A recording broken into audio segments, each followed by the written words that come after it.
Okay, hi everybody. Welcome to the Tanya share. Tanya for our day-to-day lives. Sponsorships are always available, so you could always contact Rebbitzin Wolf, Rabbi Wolf. It's a great schus to provide chassidus to the women here, and this goes online, and lots of people watch it online. So it's a schus if you want to reach out to do it in honor of someone. You're always welcome to reach out to Rabbi and Rebbitzin Wolf. Okay, so we are up to chapter 15, Perek Tesvav, in our journey through the Tanya. And up until now, we have been building the foundation of understanding who we are and what the Alter Rebbe is actually asking of us, of what we are supposed to be doing here in this world.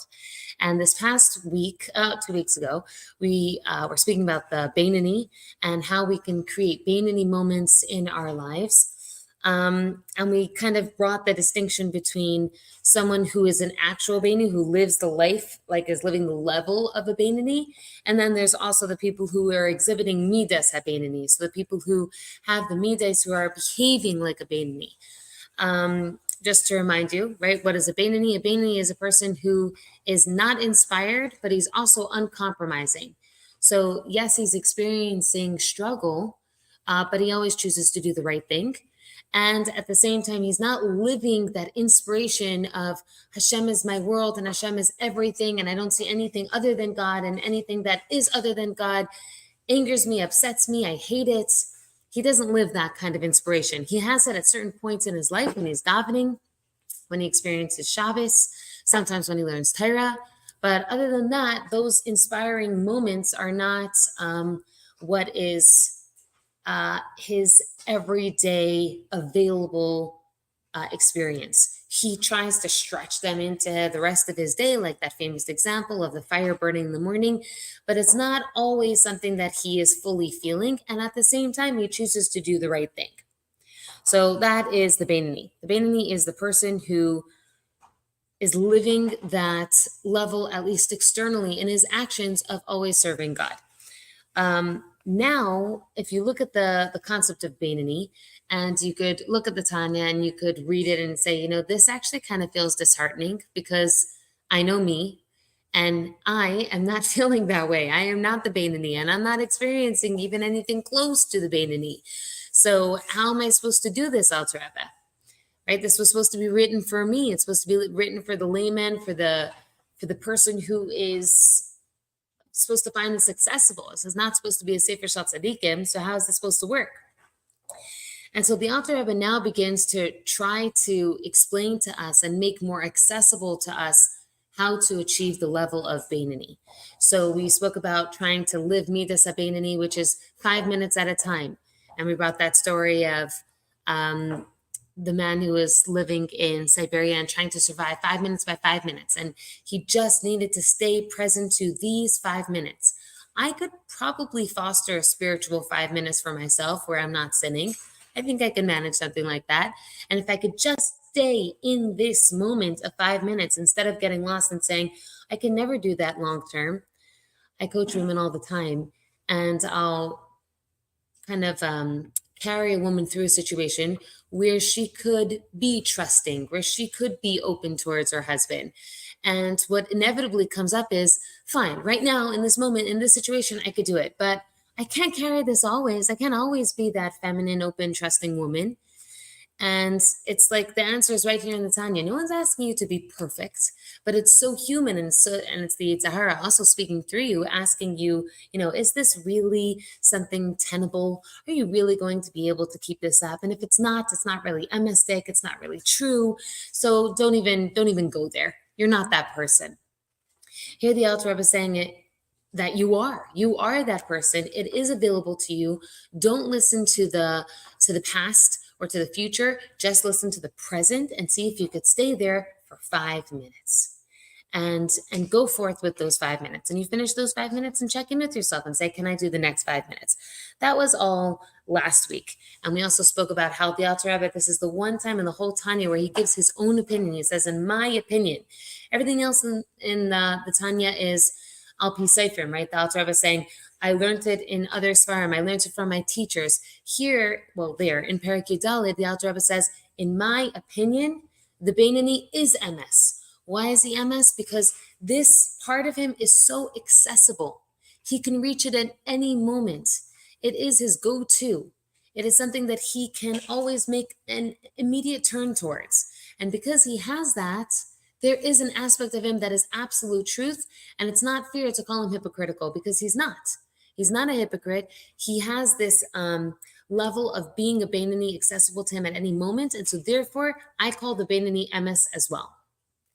That is all what we spoke about last week, and now we're going to kind of move forward into what further the Alter Rebbe wants to describe as a Beinani, and he gives a bunch of different kind of like subcategories for what a Beinani is and isn't.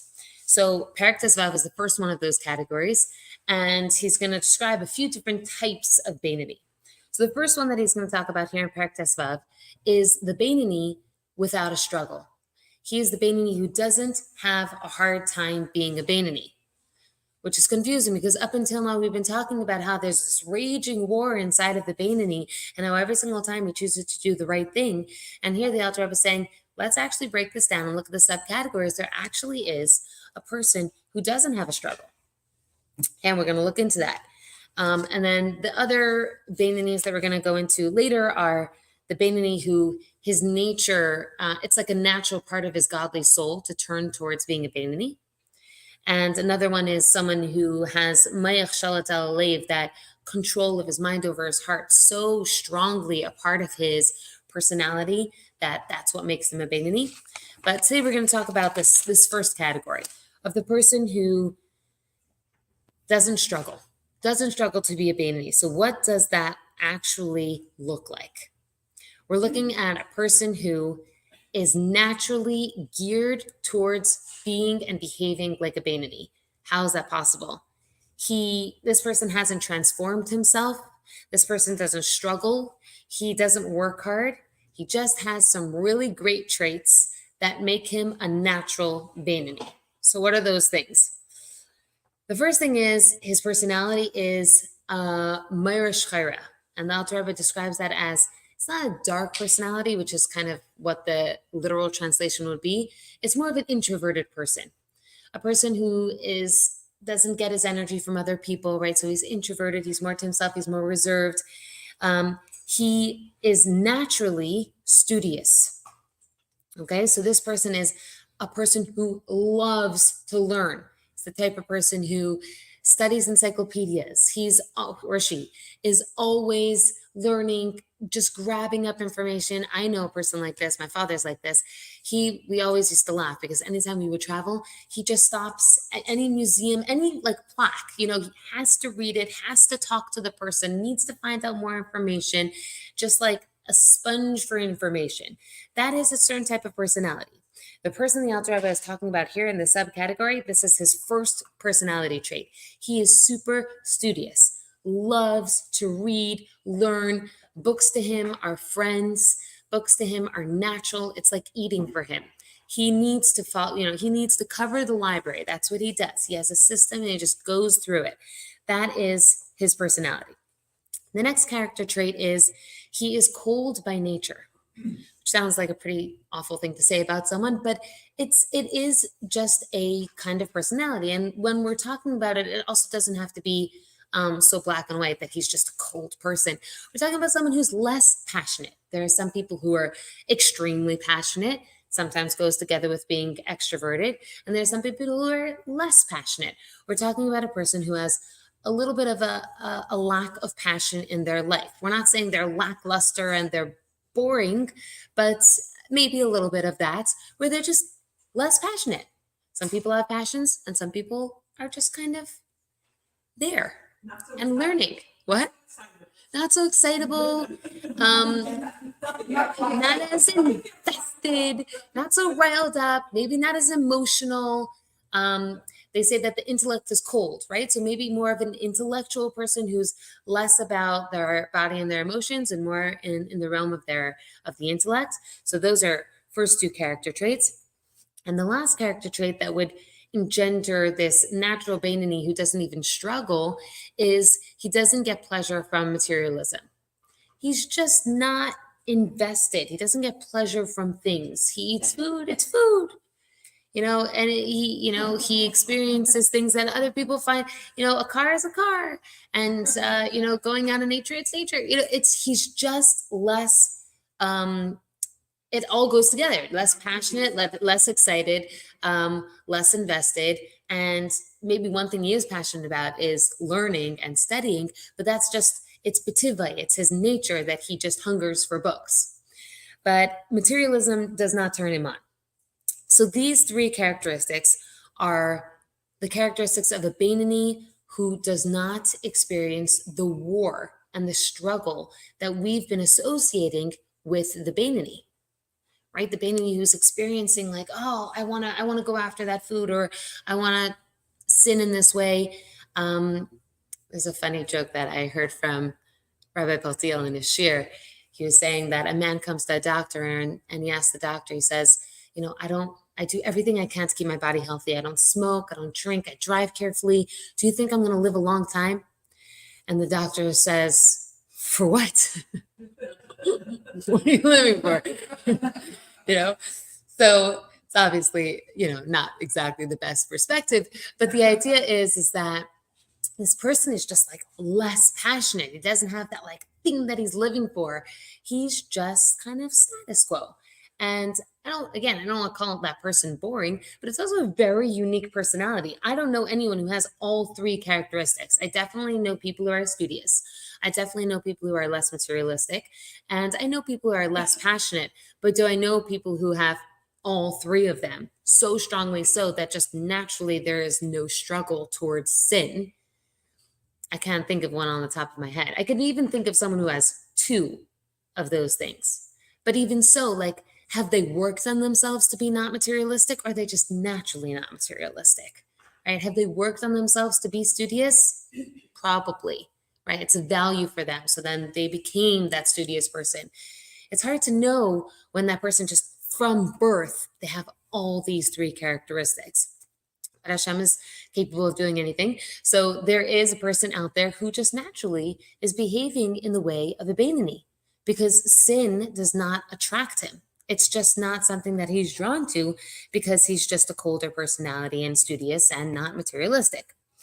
Now, what happens is that's what's keeping him from sinning.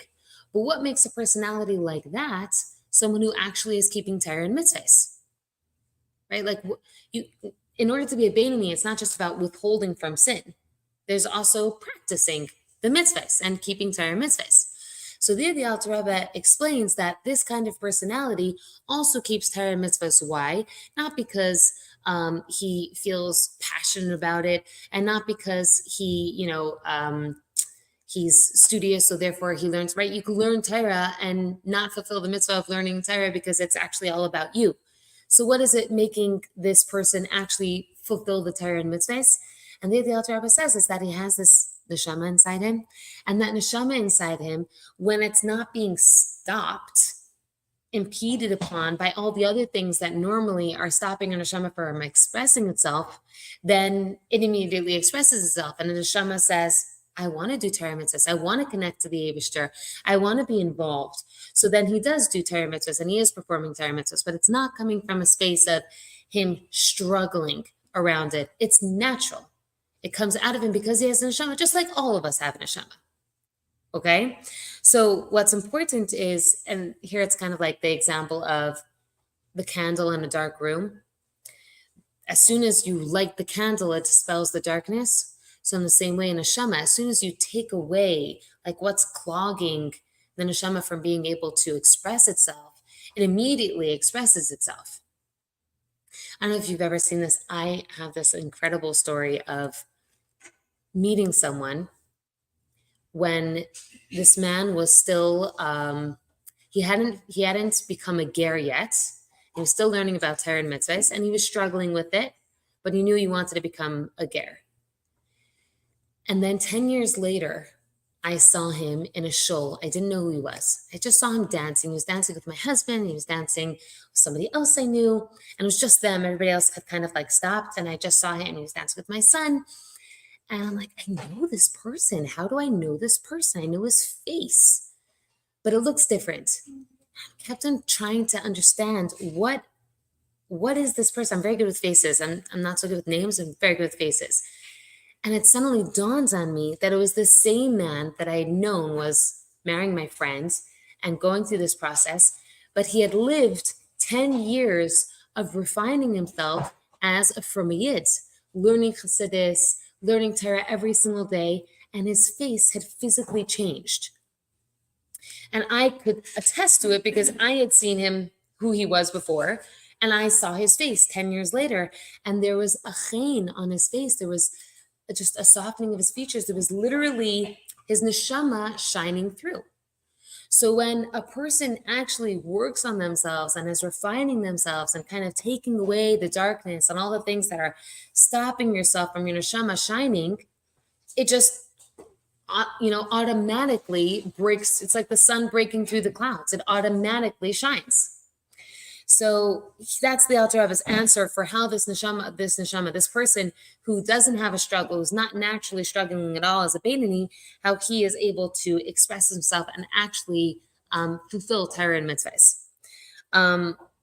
But this is obviously not the highest kind of a Beinoni, right? Because if you really look at what is a Beinoni in the Alter Rebbe's opinion, he says what he respects the most, what he values the most is the struggle, right? He values the person who is fighting.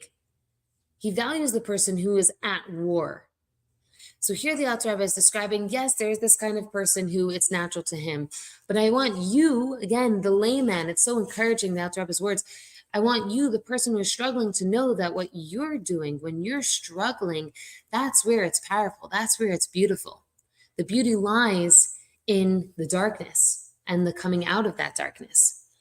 So here the Alter Rebbe goes into a whole concept and discussion of Avodah, he who serves and he who doesn't serve.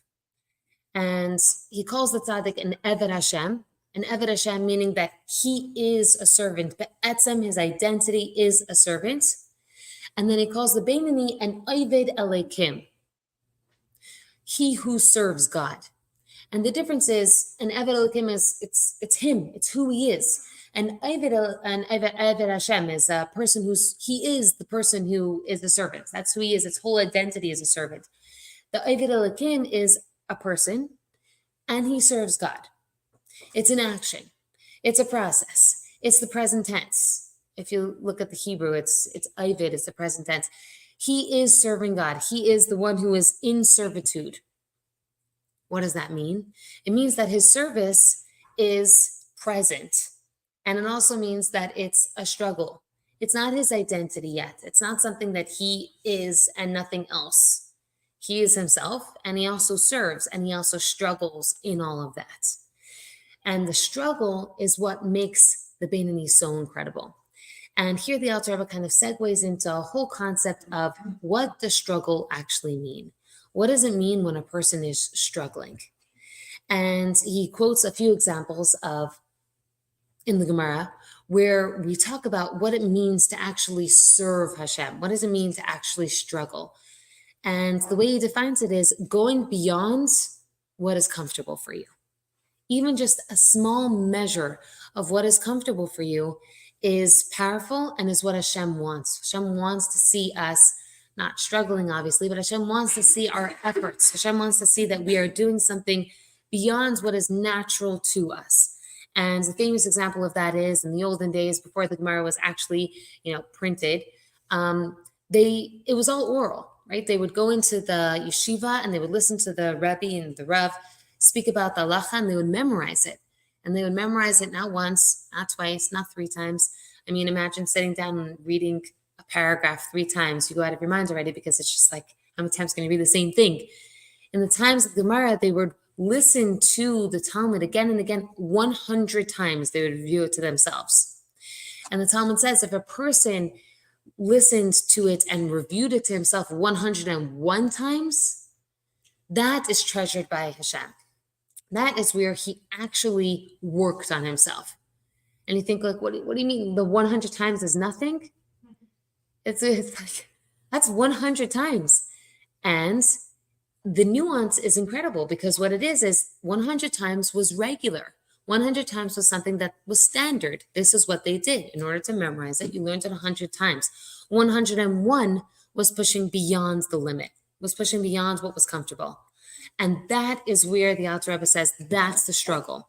That's what Hashem is looking for. Hashem wants you to do something a little bit more than what you're already doing.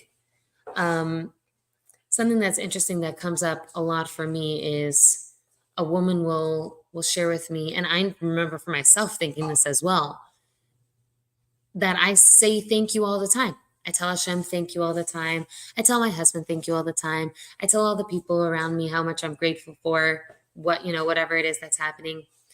And it took me a while to admit that there's always more to grow in every realm, right? There's not one part of myself where I could say, I've got this, because that's not what the world is about. That's not why I'm here in this world.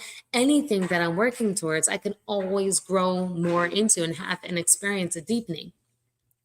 So whenever I hear women say that, like, no, I'm pretty good with gratitude, I know that there's an opportunity there for you to grow, because if you feel like you have it, that's when you don't have it. That's when you're ready to experience the humbling of, maybe I can grow a little bit more in this area. So what did that look like for me when it comes to, let's say, gratitude? Gratitude, there's lots of different levels of experiencing gratitude. There's saying thank you. And then there's expressing and acknowledging to myself that I was lacking something and somebody else filled that void. Even just that acknowledgement is a deepening to the gratitude, right? You could pay lip service to the thank you because it's polite and that's what we do in America. Or you could say, thank you so much, and really deeply acknowledge to yourself and to the other person that I had a space here and you filled it, and I couldn't have done that myself. And that's humbling, and that's not comfortable. And at the same time, that's what gratitude really is. And there's always an experience to deepen that, because we could always experience opening up more space for other people to contribute to us and to our lives. There's always space for us to grow in the realm of gratitude. Now, what's interesting for me in my just gratitude journey, which I'm definitely still on, is the more that I'm in a space of seeking to open myself up to even see the gratitude, I'll see things that I never even noticed before. Right? So I used to be that person who's like, yeah, I say thank you all the time. And then when I started realizing that maybe I could grow this a little bit more, I started noticing things that I would have never even noticed to say thank you about. Right? So if the kitchen table is cleared and you come downstairs and the kitchen table is cleared, it's hard to notice that because it happens, right? It's clean. You want it to look like that.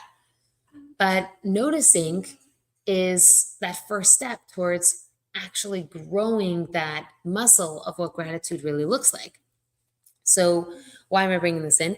It's just an example of, as soon as I can see that I have a limit, then I know that I can grow past that limit.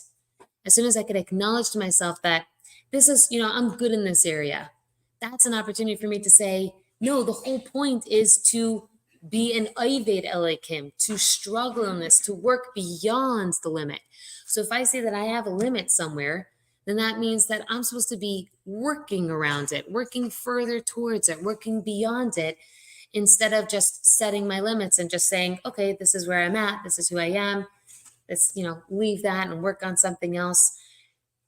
That's not what Hashem is asking of us here. Hashem is asking us to go beyond the limit in every area.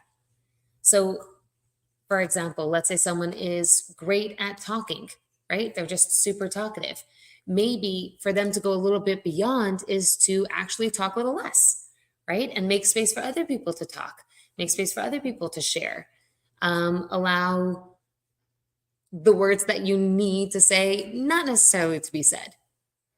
right? So in every single area, there's where can I push myself a little bit beyond? An interesting halacha in the Lamites Malachas of Shabbos is the malacha of Maka B'Patish, which is the malacha of the striking of the hammer. It's like a very, very interesting concept where where it came from was they used to create pots and pans, well, pots from clay, and they would put it in the kiln, and it would bake up in the kiln. And I don't know what this process is. I'm just reviewing to you what I have learned. There's an interesting concept that when it comes out of the kiln, you're supposed to strike it with the hammer, and that makes it even more sound.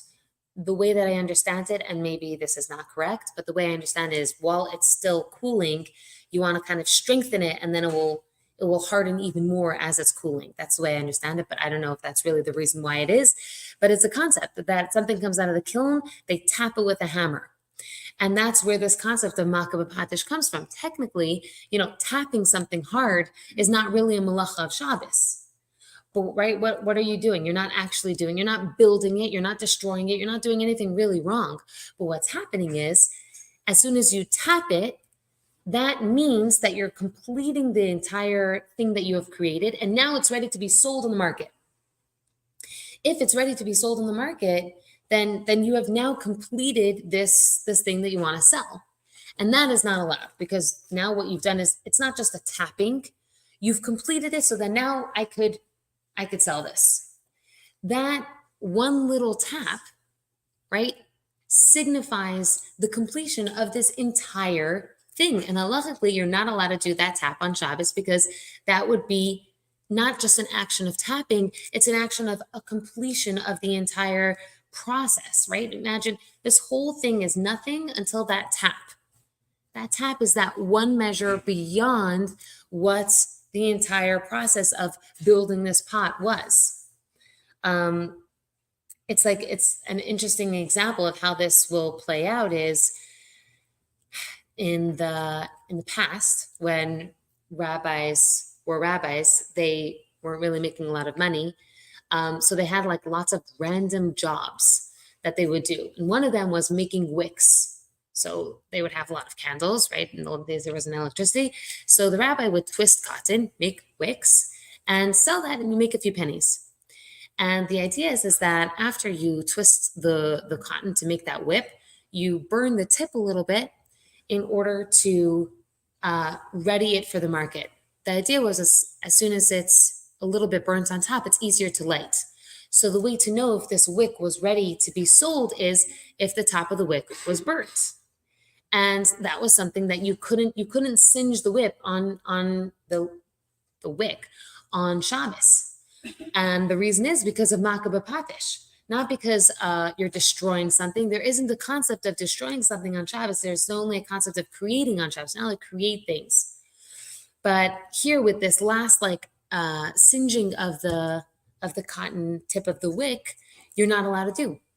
Again, because that completion of the entire experience is happening with that singe. And it's not really singeing that's the problem. It's the last measure of what you've put into the creation of this thing. And it's not to say that what you're doing when, let's say, you're expressing gratitude, or when you're working on certain things in your life, it's not to say that those things are not great. They are great, but it's those 5 seconds of pushing yourself, to be more patient.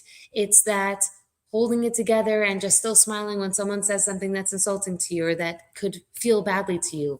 It's instead of saying that piece of juicy something that you wanted to share with someone, it would feel so great to share it with someone, and you hold yourself back. It's those experiences that really shape who you are, and they create the person that Hashem deeply loves, and it's what he wants from you. He wants you to be struggling, and that's where it's at. Now, what's hard for us is we are living in an age where everything is about comfort, and everything is about staying safe and not pushing yourself and only doing what you can and making sure that you're really taking care of yourself. And all those things are important. It is important to be comfortable and safe and take care of yourself.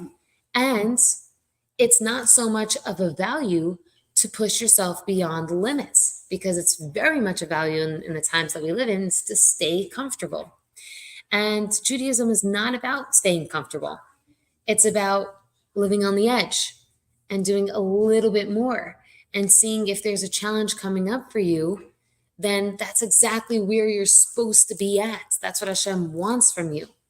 He wants you to struggle. And I think what's beautiful is to think about this concept of, let's say, the wick, the light, the candle as almost like a mashal, where the light or the flame, the fire is Hashem, is your neshama, and the wick is the person, and the black little tip is your struggle, right? That's where you're like that little singe. That's all that it is you pushing yourself beyond your limits to try a little bit harder to do something that maybe you're already doing. What would be, I want to think of more examples. I was driving the other day and I saw a woman sitting on the curb. I don't think she was Jewish, and she looked like she was crying. I thought, okay, I could just drive right by because that's fine. Like, I could do that. Everyone else is driving right by. But I thought about this and I thought, you know what? That one small measure of doing something is to come back and say, are you okay? Is everything fine? I remember that happened to me one time. I was a teenager, probably just very hormonal, and something bothered me. And I remember just going on a walk and I was feeling sad. And this police car came up next to me and he, I guess, was checking out to see if I was okay. Maybe I was sitting, and he just said, are you okay? And I remember it felt so special to know that someone noticed me. And of course I was like, yeah, I'm fine. But the idea is that one small measure of just going out of your way, even a little bit, smiling at someone, going out of your comfort zone. I know for me, I'm a very reserved person.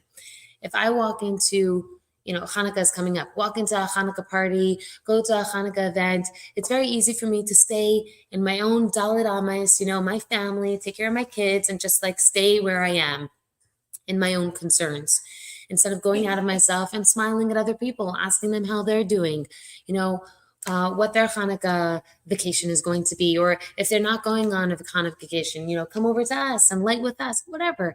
Just extend a little bit further than what is comfortable. That's what the Alter Rebbe is saying. And that, in a way, is so empowering, because again and again, we keep on looking at the concept of Beinoni and say, wow, it's heavy, it's too much.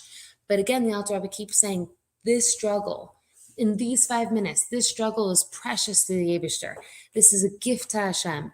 He wants to see that little singe. He wants to see that little tap.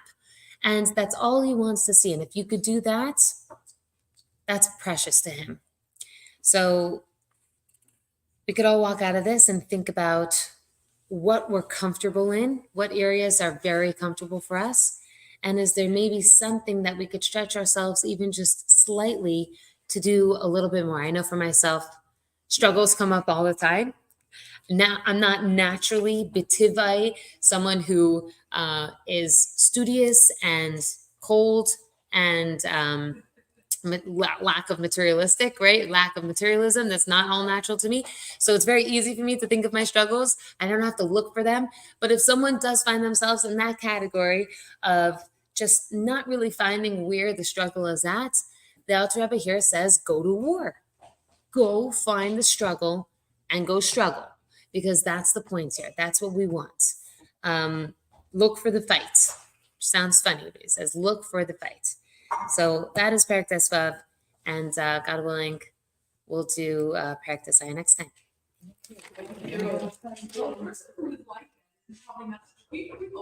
Right. Yeah. Yeah, an interesting story. You're just reminding me. I was listening to this other share. I scribbled this down. Hold on, let me find his name. His name was Reb Shmerel Sasunkin. He wrote this book it's an autobiography, but it's about his experiences coming to Lubavitch. So the first time he came to the Lubavitch yeshiva, he was 16 years old, and he was very learned already. He's been in the yeshiva system a long time, but something he wasn't prepared for was walking into like a back room in the Lubavitch yeshiva, and he finds Bachrim davening, and just davening, and then continuing to daven for like a whole day. And to him, it was so outlandish. You daven with a minyan. Why are you still davening? And he writes about this whole experience of meeting these bachrim. And he describes two of these bachrim. One's name was Shilim, and one's name was David. And he describes David. David was a natural introvert. He didn't need to speak to people. He barely spoke to people. He was an absolute genius. He studied Torah just all day and all night. And concentrating on davening was natural to him. It came with ease, obviously. I mean, it still was hard to concentrate, but he was able to just get into that space because it was just betiva. It was more natural to him, as opposed to Shilim, who he was very outgoing.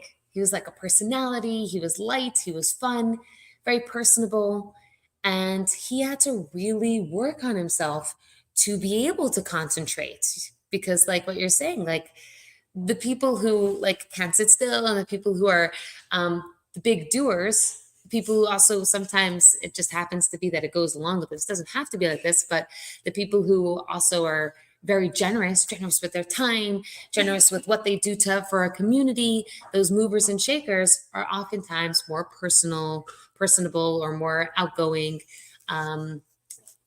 people. And so he really deeply worked on himself to be able to concentrate. And just an interesting story about this chassid was he worked on himself so much that people would come to sit next to him or like walk. One time the Rebbe even walked around him in a circle and he didn't even notice because he was so concentrating on his davening, so connecting with his davening. And at the same time, this man, Rav Shmerel Sasunkin, he said, but when you watched him daven, you saw that there was a war, that he was struggling, that he was working on it. It didn't come natural to him. So it's just interesting. Like for some people, it comes more natural and they have their own wars to wage. And for some people, concentrating, sitting down to learn Torah, or going out of yourself and saying, hi, how are you to a person is their struggle. And to each their own, but the point is to struggle. All right. Thank you for reminding me of that story.